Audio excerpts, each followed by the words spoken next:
Excelente. Vamos a ver qué pasa.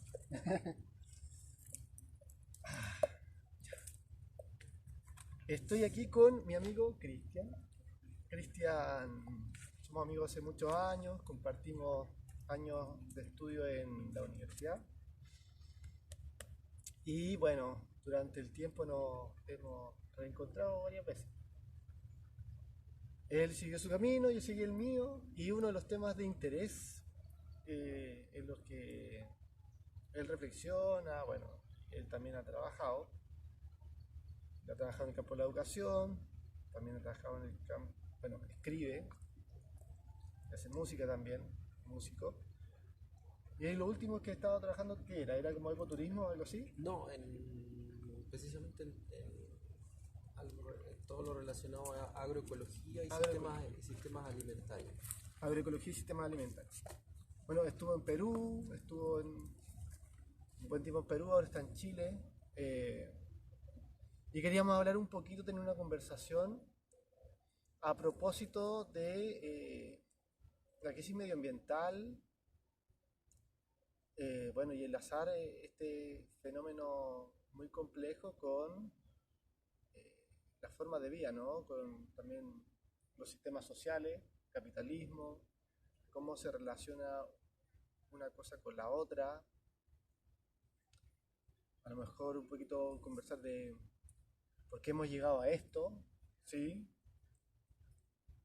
Causas, condiciones, pero también, también hablar un poco de oportunidades que puedan aparecer, como para resolver, pensar en cómo resolver este Claro, embrollo. claro. Este embrollo. Entonces, como para partir, eh, cuando se habla de crisis ambiental, hoy, ¿en qué crees tú que tenemos que pensar,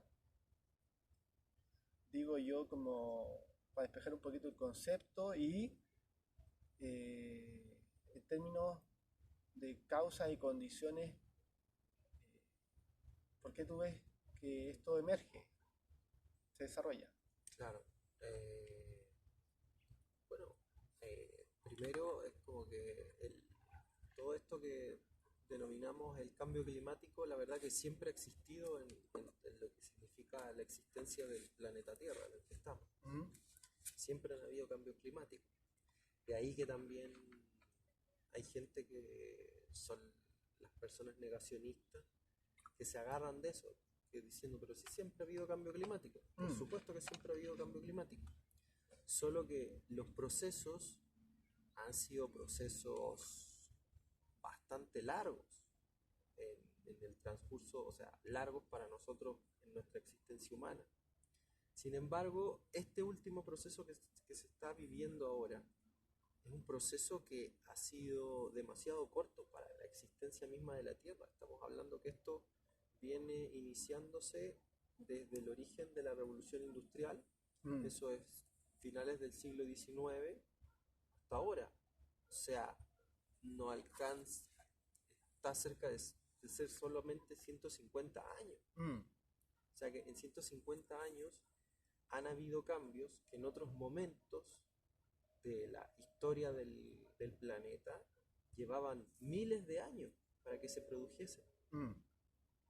Porque, por ejemplo, existen los gases de efecto invernadero, que de hecho los gases de efecto invernadero son vitales para la existencia de la vida en el planeta. Mm. Que ahí está el dióxido de carbono, el metano, el vapor de agua y otros más que están en menor medida, que esos son fundamentales para crear una capa que permite precisamente, como dice el nombre, como una suerte de que este planeta sea un invernadero y que se produzca la vida que se origina acá. El asunto es que estos gases se han exacerbado en su cantidad en la atmósfera debido a la acción eminentemente humana desde esta revolución industrial. Mm. Entonces, eso genera condiciones de cambio muy aceleradas y muy abruptas, que generan de que los distintos problemas que están pasando, inundaciones en lugares donde no los había, sequías en otros lugares también donde no los había, que los inviernos están siendo cada vez más fríos, los veranos están siendo cada vez más calurosos, y también los distintos fenómenos climáticos están siendo mucho más extremos. Llámense huracanes, tornados, ciclones, tifones, cada vez se están poniendo más extremos. A la vez también, por ejemplo, está otro tema que es la acidificación de los océanos, que habitualmente nosotros siempre pensamos de que la mayor fuente de oxígeno y sumidero del carbón, del dióxido de carbono y del metano, por ejemplo, que son estos gases de efecto invernadero, vienen de los bosques y las selvas. Por supuesto que sí, pero en realidad el mayor sumidero de todo eso son los océanos. Entonces, es tal el nivel que los océanos están tratando de absorber eso y reciclarlo, que ha provocado una acidez enorme en el océano mismo, que influye precisamente en la flora y fauna de los océanos, marina, que a su vez genera de que cada vez sea menor la cantidad de estos gases que puedan absorber de manera adecuada. Y si a eso le sumamos las deforestaciones en los distintos lugares, la ampliación de los espacios urbanos. O sea, en definitiva es como que la capacidad de procesamiento planetaria se ha visto sobrepasada, excedida por efecto de la acción humana en un contexto sociohistórico que tiene, digamos que, un momento inicial claro, también un lugar seguramente geográfico, Claro. Europa, Occidente, ¿no es cierto? Y dentro de esta revolución industrial, que seguro que ha pasado por varios ciclos, porque las industrias se han ido diversificando, ¿no? Transformando, hoy en día, a nivel global, ¿cuáles crees tú, o dentro de tu conocimiento, serían como las industrias que más aportan, no sé si la palabra aportar es correcta, ¿no? Pero que más injerencia tienen en este problema? ¿Están todas en horizontal o hay algunas industrias que son preeminentes y tienen más injerencia porque están generando un mayor impacto y perjudicando con mayor profundidad el ciclo planetario? Claro, en ese sentido, por ejemplo, hay varias, hay industrias que son más antiguas, como por ejemplo lo puede ser la industria del transporte, que ya sea transporte público o transporte privado, que a la vez se basa todavía en el combustible fósil, que es el petróleo, que es el principal emisor de toda esta exacerbación de estos gases de efecto invernadero.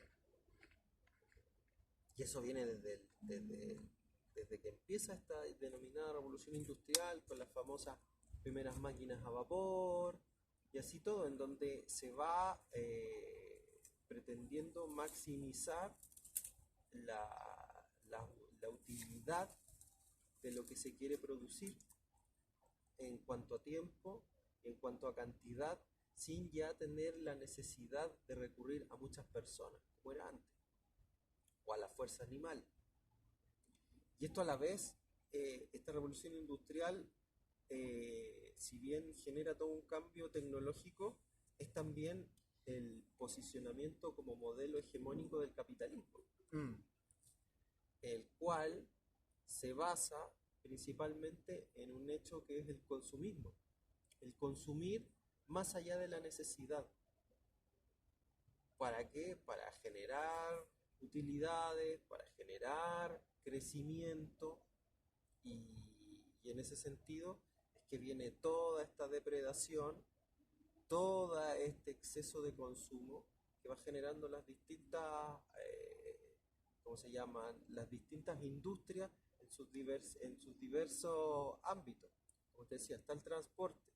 Después también está lo que es la industria de la ganadería y la agroindustria, tanto a nivel de lo que implica la producción de carnes, sean de res o vacuna, cerdo, pollo, que son las más comunes,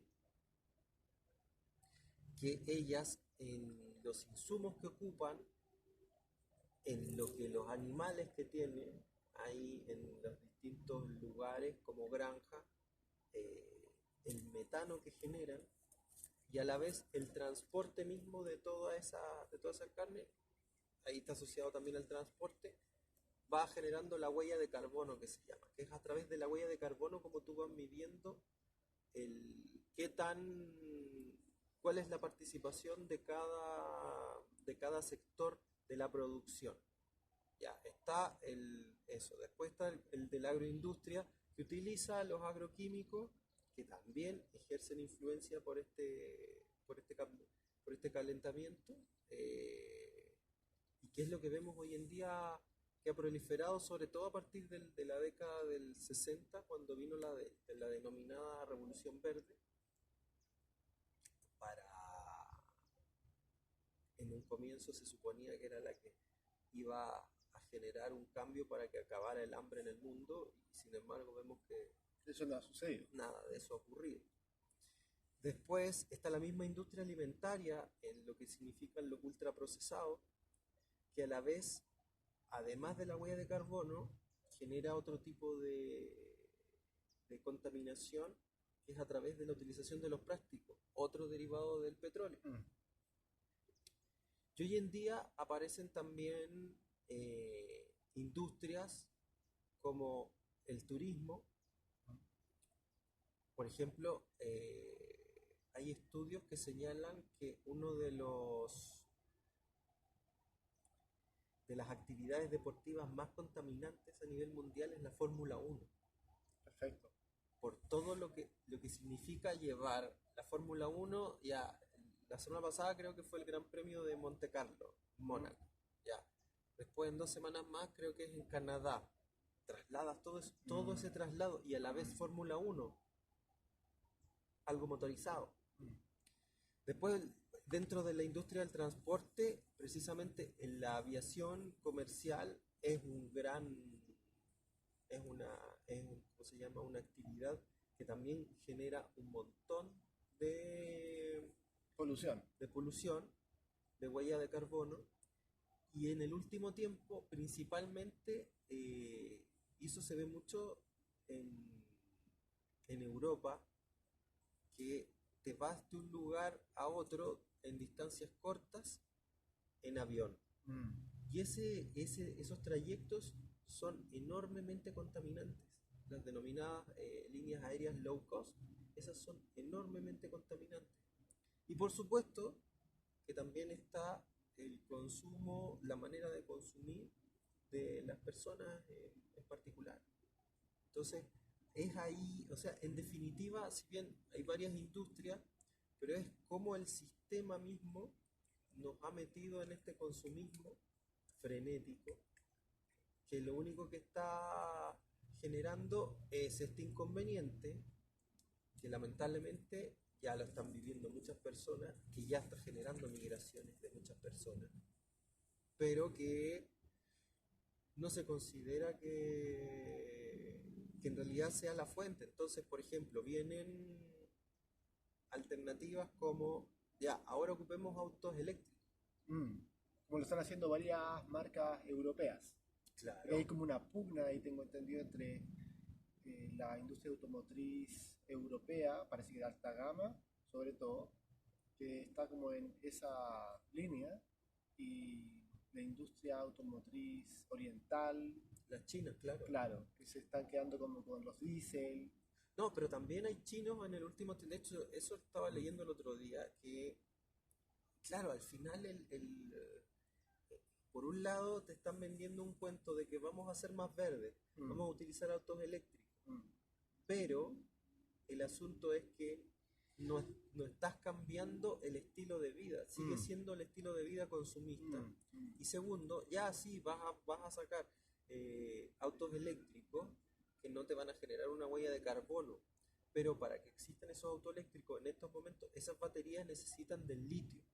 ¿Cómo se extrae? Claro, ¿Cuál es el costo de eso? Claro, y la extracción del litio es súper nociva para el ecosistema, porque eso es lo otro. Así como tú mismo lo señalabas hace un rato, el funcionamiento de la vida en el planeta es un funcionamiento orgánico en donde cada pieza es fundamental. Y eso cuando uno está en lugares como este, lo ve. O sea, ya cae esta ramita y esta ramita después con el tiempo se va a ir degradando. Y para que se vaya a ir degradando es necesario que existan microorganismos. Bueno, partamos primero por aves, insectos, pero después microorganismos para que esto termine convirtiéndose en tierra y tierra fértil que permita que siga existiendo la vida en este entorno. Entonces, por ejemplo, en los salares, acá en el norte de Chile, donde se quiere extraer el litio, son salares donde ecosistémicamente, más encima, en el lugar que están, que es en el desierto de Atacama, un desierto, son tremendamente frágiles y a su vez son parte de todo este entramado que todavía nosotros como humanos de manera así lógica e intelectual nos es imposible asimilar. Entonces, estamos despojando a la Tierra de una parte que es fundamental para que siga existiendo la vida. Y lo mismo pasa con cada una de las especies que van dejando de existir. Cada una de ellas cumple, por decirlo de alguna manera, un rol para que la vida se mantenga en equilibrio. Porque si no, empiezan a ocurrir estos desequilibrios. De balance. Que es lo mismo que uno ve en su propio organismo. Por supuesto. Al final, la Tierra es llamémoslo así, es funciona como un organismo. Es un organismo. Claro. Es un organismo. Así como nosotros también tenemos lleno de microorganismos que son parte de nosotros. Es otra escala, ¿no? Y claro, ahí es muy bonita eso de los fractales, que al final el universo es todo un fractal, que todo, ya sea hacia más macro o más micro, sí. Desde donde uno esté posicionado, en definitiva vas cayendo en lo mismo. Por ejemplo, quizás ahora que nosotros estamos acá en los cerros, vemos la montaña, y si viniera un lente con mayor potencia y empezar a ver acá nuestra piel y nuestras líneas de expresión y todo esto, sería muy similar a por donde nosotros estamos ahora, por ejemplo. Entonces, al perder nosotros esa conexión con lo que somos, al final nosotros somos naturaleza también. Pero un poco renegamos de ello. Algo pasó ahí. Es que la revolución industrial, claro, nos entregó una tecnología que nos hizo sentirnos, eso es lo que yo siempre he pensado, que nos hizo sentirnos más poderosos que la misma naturaleza, y como por encima de la naturaleza. Como la reflexión que se hace en bioética, a propósito de Hans Jonas. ¿Ya? Sí. Como esto de que hubo un salto sustantivo en algún momento de la historia que tiene que ver con la revolución industrial, que tiene que ver con el amanecer del capitalismo, la modernidad, occidente, y que viendo un poco esta posibilidad de controlar, dominar fuerzas naturales, o poder nosotros estar más a salvo a través de desarrollos tecnológicos, pero que no pudimos atisbar oportunamente las consecuencias de esto. Bueno, y han sucedido cosas que a lo mejor por la magnitud y la rapidez nos pueden ser más, ¿cómo decirlo?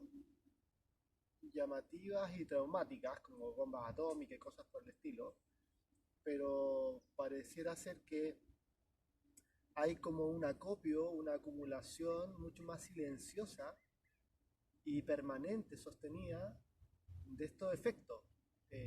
Digo, claro, están las bombas atómicas, pero también hay cosas mucho más cotidianas como, no sé, los aparatos celulares, el transporte cotidiano, aquello que consume en términos de alimentación, etcétera, etcétera. ¿Sí? Claro.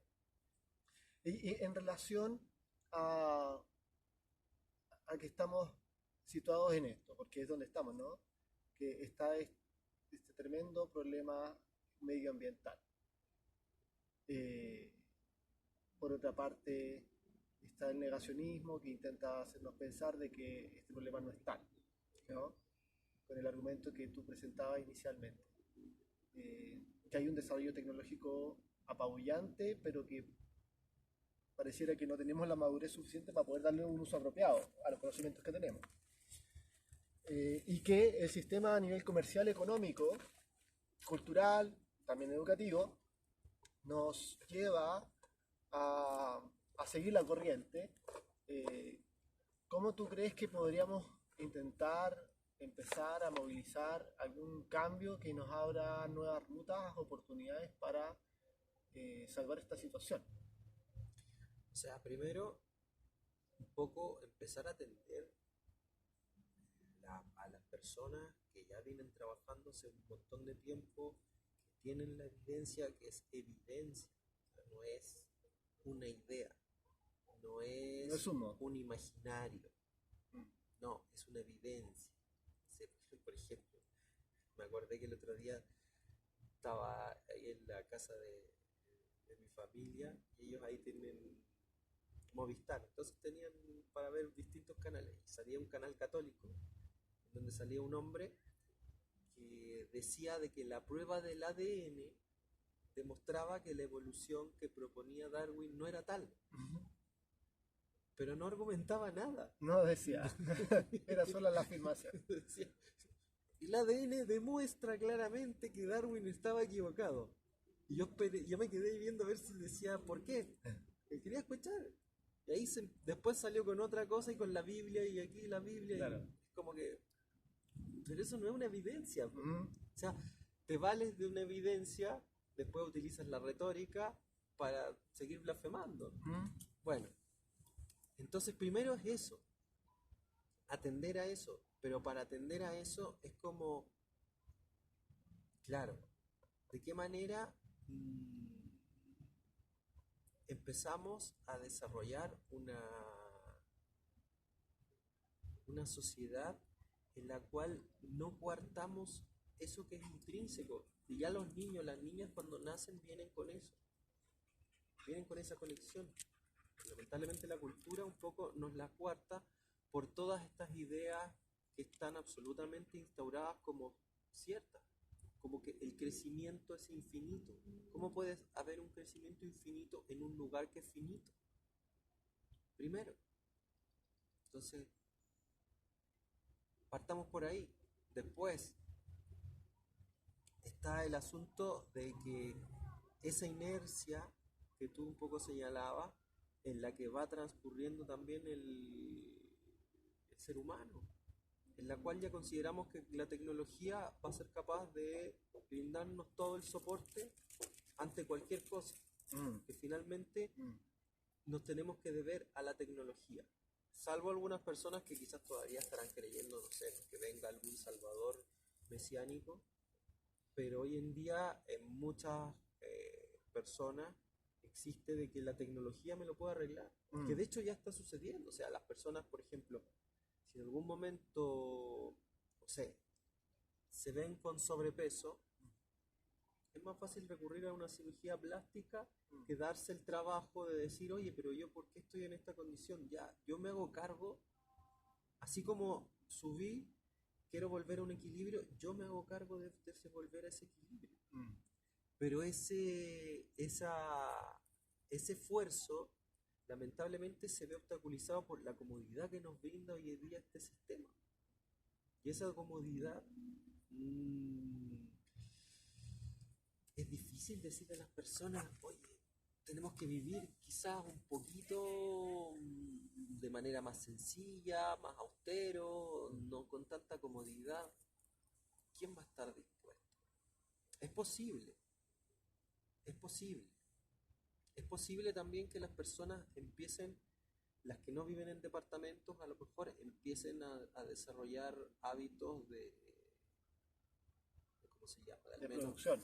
No, de al menos tener, por ejemplo, su compostera en su casita, de tener la mayor cantidad de plantitas también, y plantas que sean también acordes al lugar donde estás, porque lamentablemente también ha ocurrido que a veces hay personas que ven las plantitas desde un punto de vista exclusivamente estético, y a veces introducen especies que terminan siendo nocivas para el ecosistema original, como por ejemplo pasó con el abejorro, el de poto blanco, el Bombus, no me acuerdo en este momento su nombre científico, que hoy en día en el sur de acá de Chile prolifera mucho y ha sido súper perjudicial para el abejorro nativo. ¿Por qué? Porque lo ataca. Lo ataca.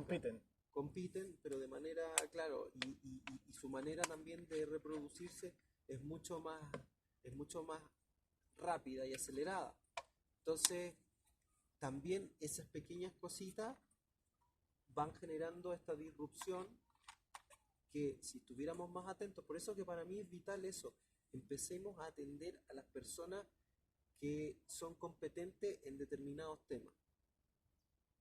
Y no pongamos a alguien porque me cae bien o porque la cuestión... No.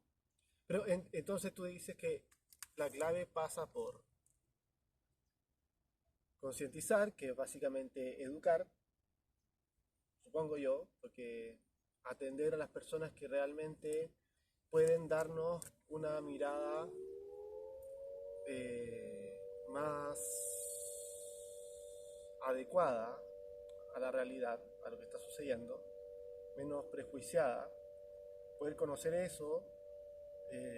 Y lamentablemente yo te digo que en un primer momento para muchas cosas hay que emitir así algunas leyes o prohibiciones súper drásticas y que haya una real fiscalización. O sea, yo recuerdo que hace un tiempo atrás salió acá en Chile una famosa ley que prohibía el uso de bolsas plásticas.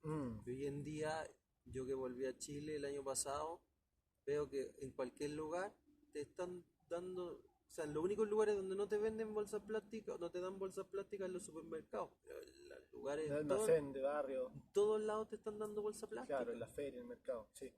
De hecho, por ejemplo, también está el tema de que muchas de estas, sobre todo las industrias de la comida ultraprocesada, ellos generan contaminación al producir el producto que están produciendo. Generan basura por el tipo de presentación en que lo ofrecen, que después esos envases, basura.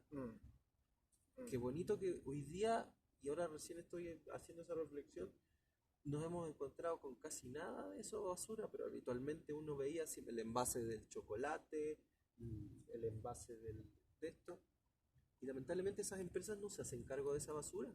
Hasta el día de hoy han solamente profitado y lucrado con ese consumismo y nunca se han hecho cargo de toda la basura que han generado.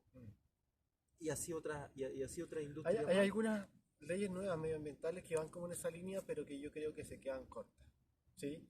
Que tiene que ver con ciertas responsabilidades que se le se le imponen a algunas industrias. Creo que estaba pasando con la industria del caucho, creo que se llama, que utilizan para los neumáticos o para los papeles, y que creo que hay un porcentaje de lo que ellos producen que deben reciclar y ver las formas de cómo se van a hacer cargo de ello. Así como lo que era a propósito de las bolsas plásticas, no sé si más allá de la promulgación de la ley eso estará operando, porque una cosa es la ley y otra cosa es lo que sucede. ¿Y por qué yo te digo eso de la...? Porque lamentablemente yo puedo estar con un grupo de personas darles a conocer toda la evidencia, concientizarlos y todo eso, y esas personas en ese momento decir, sí, tiene razón, y yo que he hecho esto, y no sé qué, y no sé cuánto, ya, terminó esa sesión, la persona se fue a su casa y vuelve a hacer lo mismo, Mm, mm, y vuelve en esa inercia que te decía, y es como que, o sea, yo lo he visto con mi familia, mm, ah, yo años diciéndole, hagan separación de residuos, lo orgánico en un lugar, mm, papel, cartón en otro, plástico en otro, vidrio en otro.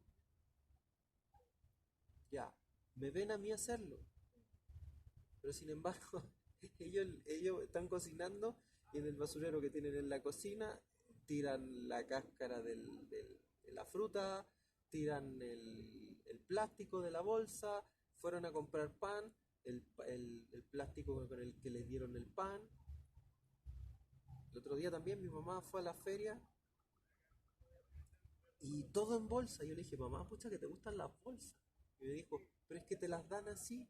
Yo le dije, mamá, yo fui el otro día a la feria y salvo uno, me dio bolsas porque y yo ya estaba lleno y era que iba a comprar los tomates ya, pero el resto yo no les dije sin bolsa.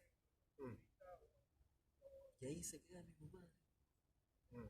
Y mi mamá no es que sea una persona mala, no, pero esa inercia finalmente la hace contribuir a todo esta. Entonces, claro, ¿en qué medida lamentablemente unas personas que no tienen la voluntad, que viajan en esa inercia, les puedes hacer para que cambien sus hábitos? Es que, pucha, te tengo que castigar si haces esto, Claro, te tengo la que política prohibir. pública. Pucha, lamentablemente, pero en paralelo, ir construyendo O poner incentivos, porque hay países también, que ponen incentivos por... bueno, de las dos cosas. Claro. Por un lado, que hayan un castigo y por otro lado también incentivo, Mm, que por otro lado, y sobre todo los adultos, que muchas veces estas cosas se enfocan más en los niños, y por supuesto que es importante a los niños y a las niñas enseñarles, pero ellos no tienen poder de decisión, mm, ellos no manejan el recurso. Entonces, ¿quién es el adulto? O sea, un niño, o sea, a mí mi sobrino me puede estar pidiendo muchas cosas, pero yo soy el que decido si se las compro o no. mm, Entonces, ir también hacia una reeducación al adulto y una reeducación en un amplio sentido desde lo que vas comiendo. ¿Por qué eso? Porque yo siempre les decía, cuando tú te comes una golosina, te estás intoxicando a ti y estás intoxicando el ecosistema. Por lo que hablamos, de la industria, todo mm. eso, la basura, pero también son, son productos que te están haciendo mal a ti y que después, eso también hay estudios. Una vez que tú vas a orinar, vas a defecar, esas fecas, esa orina, va y esa orina ya viene contaminada Mm, con residuos de esta porquería, con la que hicieron eso. Los mismos fármacos. mm, Hace como 2 años atrás sacaron un estudio en el cual midieron los niveles de drogas, tanto legales como ilegales, en los ríos más importantes de Latinoamérica. ¿Qué te puedo decir? ¿Cómo están intoxicados? y todo lo que vive y viaja a través de ese río, Claro. de pasada. Después, por ejemplo, en uno de los en unos ríos, en un río de Córdoba, allá en Argentina, por ejemplo, en los peces que hicieron muestra, contaban restos de cocaína, Mm, los mismos peces. Entonces, y eso es lo otro, o sea, también uno de repente aquí se encuentra con gente que se dice ser revolucionaria y de izquierda y no sé qué, y son adictos a distintas cosas que también están generando toda esta toxicidad que está a nuestro alrededor. mm. El mismo alcohol y así un montón de cosas más. Entonces, claro, ¿en qué medida esa reeducación tiene que decir, oye, no es necesario tener que estar compulsivamente consumiendo para sentirse bien? Al contrario, probablemente, ¿no? Quitar y el otro comienza como Va a empezar a florecer. va a empezar a florecer, claro. Entonces, un poco como para hacer la síntesis y ver Claro. si te logro eh, entender y si no, me haces como tú la corrección.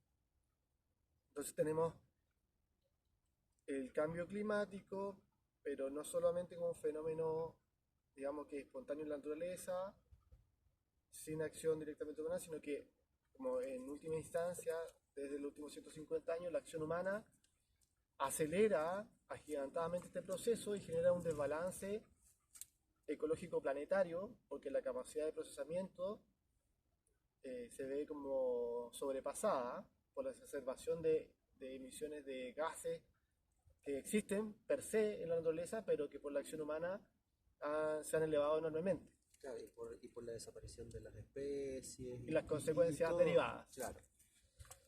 Y que bueno, esto tiene un sitio, un lugar, un momento histórico que tiene que ver con el capitalismo, la modernidad, la industrialización, el desarrollo tecnológico agigantado, eh, con una forma de vida basada en el consumo, ¿no?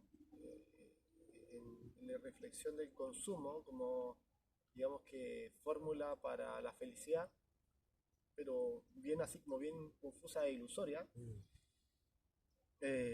poco contundente, poco sostenible.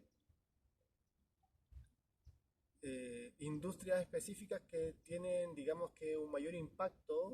Hablaste de todo lo que es transporte, combustibles fósiles, hablaste de turismo, hablaste de alimentación, entre otros, como industrias importantes que están afectando nuestra vida personal y lo que pasa a nivel planetario.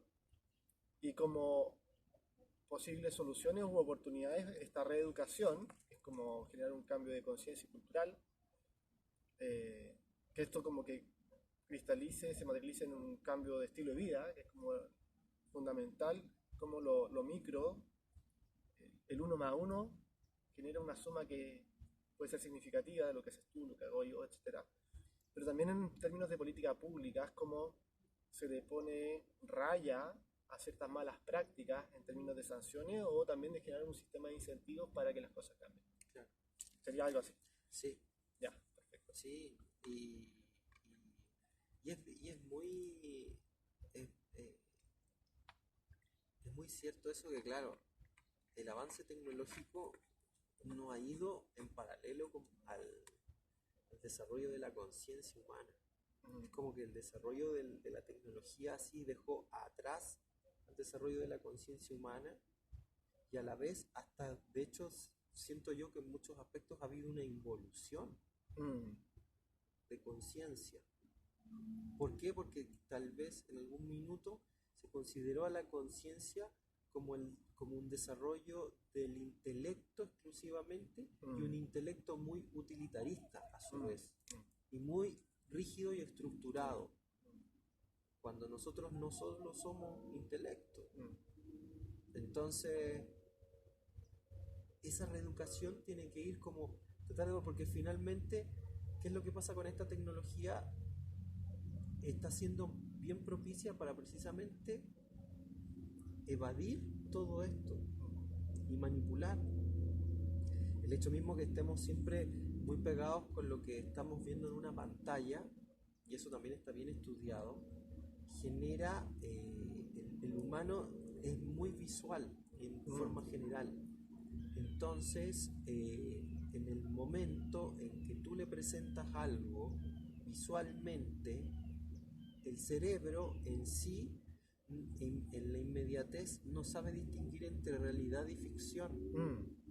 Entonces, claro, de repente nosotros podemos estar hablando de todo eso y al minuto siguiente alguna persona que pueda estar viendo esto va a ver en su pantalla un amanecer maravilloso, un ocaso espectacular, y al final, pero si esto, mira, esto todavía está acá y sigue existiendo, y como que, y queda en el olvido lo otro. Y total, después tengo mi pantalla después enorme en la casa y puedo ver, y al final también todo lo que es entretenido y gustoso, y si más encima tengo toda esa comodidad y tengo, y al final me embarga eso, me embarga eso, me embarga eso. Mm. Entonces también en qué medida me parece a mí que esa reeducación primero tiene que ser que cada persona incentivarla a que primero logre el equilibrio consigo misma para que sea un aporte al equilibrio. Porque también está ese estudio, hay estudios que señalan una persona enferma contamina 10 veces más que una persona sana. Por sus hábitos de vida. Por supuesto. Por sus hábitos de vida, nada más. 10 veces más es muchísimo. 10 veces más. Es muchísimo. Una persona enferma. Claro, o sea, después podríamos empezar a desmenuzar un montón de cosas más que implican cómo es que también el humano vive actualmente. Y hay un estudio muy bueno que hizo hace ya casi 70 años atrás un etólogo de apellido Calhoun, si no me equivoco, en el cual puso a, no me acuerdo si son 2 o 4 parejas de ratas de laboratorio en una suerte de paraíso de ratas, donde nunca les iba a faltar la comida, donde nunca les iba a faltar el agua, siempre la temperatura iba a estar a una temperatura así 18 grados, así ideal. Una cava. No iban a tener ningún depredador a su alrededor que los viera afectados. O sea, el paraíso desde el punto de vista material. Y ver de qué manera se comportaban. El asunto es que ya en un primer momento, como suelen ser estos animalitos, se empiezan a aparear y por supuesto a reproducirse rápidamente. A la tercera generación, ya esa tercera generación empieza a manifestar problemas conductuales, en los cuales ya no se lleva bien con sus pares. Problemas sociales. Empezaron a aparecer problemas de violencia, empezaron a haber problemas también de algunos que se separaban. Ya las hembras no se querían aparear con los nuevos machos que habían, muchos de ellos, entonces se preferían aparear con los más viejos y no con los más nuevos. Si bien en un momento alcanzó a prosperar esa sociedad ratil, al cabo de, no me acuerdo si fueron 9 meses o 10 meses, ni siquiera alcanzó el año, empezaron a matarse entre ellos, a morir bajo enfermedades autoinmunes, como se le puede denominar. Y antes de que finalizara el año, terminó desapareciendo. Terminó desapareciendo toda esa sociedad paradisiaca. Entonces se habla, dentro de las conclusiones que sacaron, este grupo, liderado por este etólogo, era como que ahí se vieron el proceso en un momento determinado de 2 muertes. Y la primera muerte fue la muerte del sentido de vivir. ¿Por qué estoy viviendo?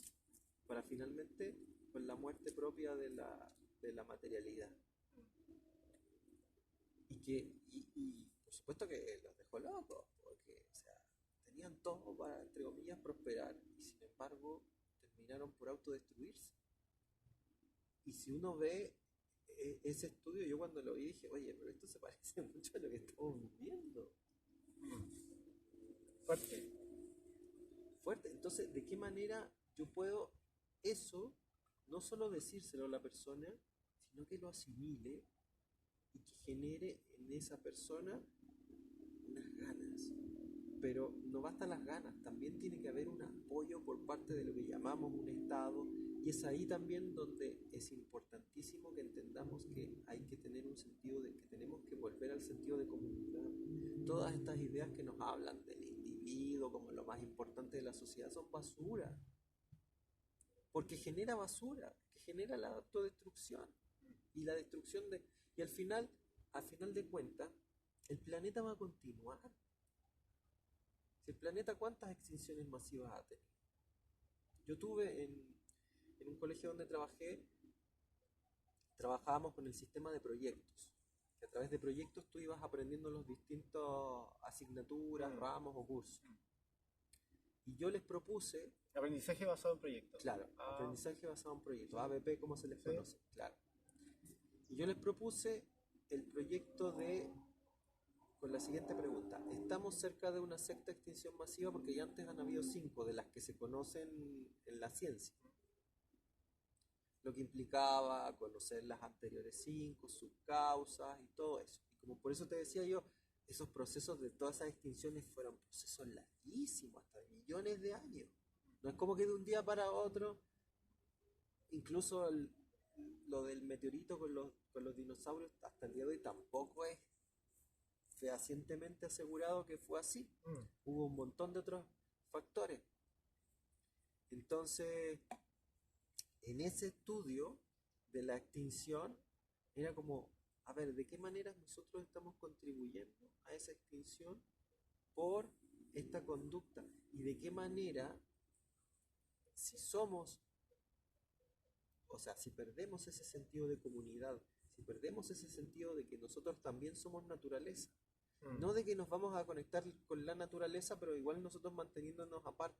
No somos naturaleza, venimos de allá.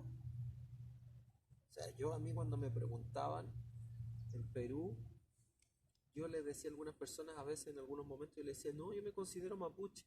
Claro, alguien me ve y me va a decir, ¿de dónde? Claro. Pero yo les decía, pero no mapuche en el sentido, llamémoslo así, étnico. Sanguíneo. Claro, Mm, sino que mapuche porque yo sé que voy a volver a la tierra. mm, De hecho, mira, algo tan común y que quizás rompería con muchas cosas de muchas personas sería como que cuando muchas veces alguien se muere y decimos lo sepultamos, pero en realidad no lo sepultas porque lo metes en un cajón en el cual no se va a descomponer en la mm, tierra. mm. Nadie Eso, aprovecha. eso es antiecológico. Claro, O sea, por ejemplo, claro. Es como no darle comer al resto. entonces, ¿de qué manera hay tantas cosas que ya están tan insertas? Y lo malo es que también en qué medida, junto con esa inercia, son cosas que nos identifican y que nos dan identidad. Es que ese soy yo. Mm. Entonces, es un arduo trabajo. O sea, hay que deconstruir y hay que desaprender. Hay que Eso es la parte hay, difícil, hay creo que, yo. eso sí, es bien rudo, pero Sí. y eso necesitamos que en este caso, quienes están en los cargos políticos importantes que se supone que están ahí para un poco conducir todos estos procesos, tengan esa claridad y no estén manipulados por las fuerzas coercitivas financieras en estos momentos, porque lamentablemente, si vamos a la esencia, en este momento yo te diría que más que industria, el mundo financiero es lo más nocivo para el planeta, porque ese es el que mueve todo. Al final todas van, bueno, ¿para qué vamos a hablar también? O sea, como una causa que tiene más peso relativo que las otras. Claro. Mm. Y después hay industrias que ya esas son eminentemente criminales, la industria de las armas, la industria del narco. Mm, mm. Ahí no, al menos los otros te pueden decir, sí, es que dan trabajo, sí, es que no sé qué. Las armas. O sea que, ¿por qué seguimos en guerra estúpida? Si se supone que somos seres que podemos dialogar, lograr un acuerdo y vivir, y el mundo todavía sigue siendo lo suficientemente Amplio. amplio como para que podamos vivir Qué rico. en paz. Por supuesto que al final no van a ser todos, pero que esos que son más estúpidos, más beligerantes, sean marginales. Mm. Que siempre los va a haber y es parte de la diversidad también. Tampoco queremos así volver a un paraíso, Pero que no sean legión. que no sean legión. Mm.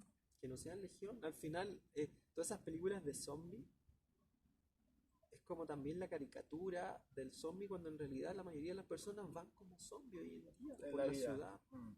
Y al final hemos dejado de vivir para solo sobrevivir. Pero solo que es una sobrevivencia bastante cómoda. Y por supuesto. Pomposa. Y ostentosa en muchos casos. Mm. Pero sí, Ostentosa. claro, pero sigue siendo muy... ¿Cómo decirlo?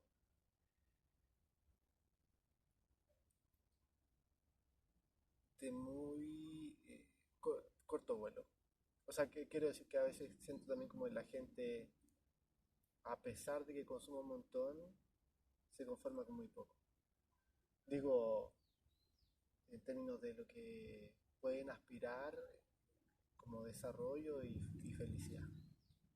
No como que se quedan en como un efecto superficie. Claro, pero es Mm. incluso hasta para, claro, porque es como que uno dice, ya, me gusta, a mí por ejemplo, me gusta comer, pero me gusta comer bien, y comer bien para mí es comer calidad, ¿y qué es comer calidad?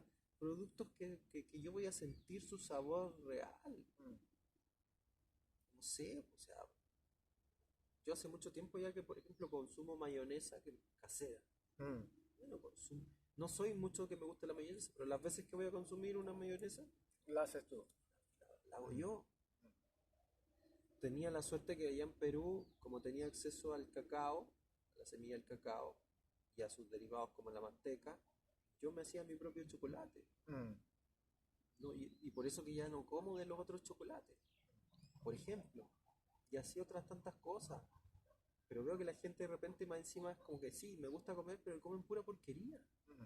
Y por eso mismo que no se satisfacen y están constantemente y necesitan más, y necesitan más, y necesitan más, y necesitan más. Y están con un exceso, y el exceso por supuesto que finalmente es nocivo.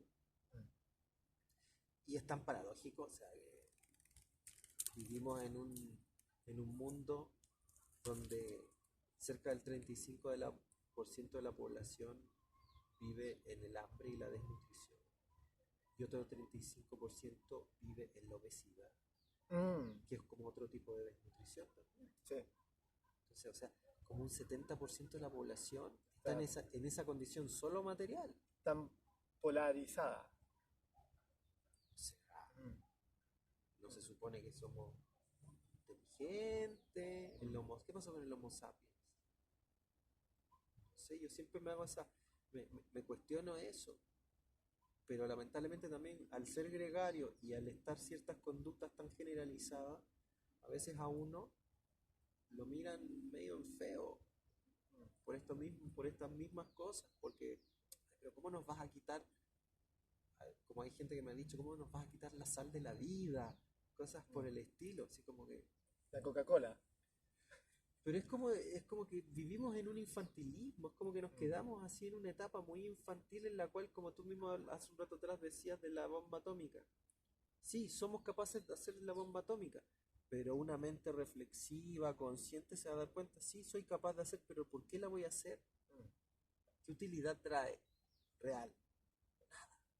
No, es que me van a salir con la excusa, no, pero es que si no, implicaba la invasión a Japón en la segunda... Eso no es una... Y ahora que esté, por ejemplo, la posibilidad de la bomba atómica en tipos como Kim Jong-un de ahí de Corea del Norte, que es un pel más. Si me está escuchando aquí, es un pel más. Ojalá escuchen y no llegue hasta acá. Va a llegar la bomba atómica acá. Hoy nos vamos a despedir. ¿Ya? Gracias. Hermano, gracias. Tú también, hermanito.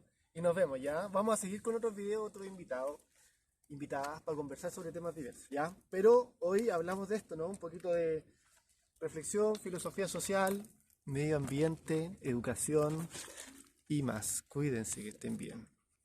Mira, se puso para la foto, cool. Sí. Di chao. ¿Cómo le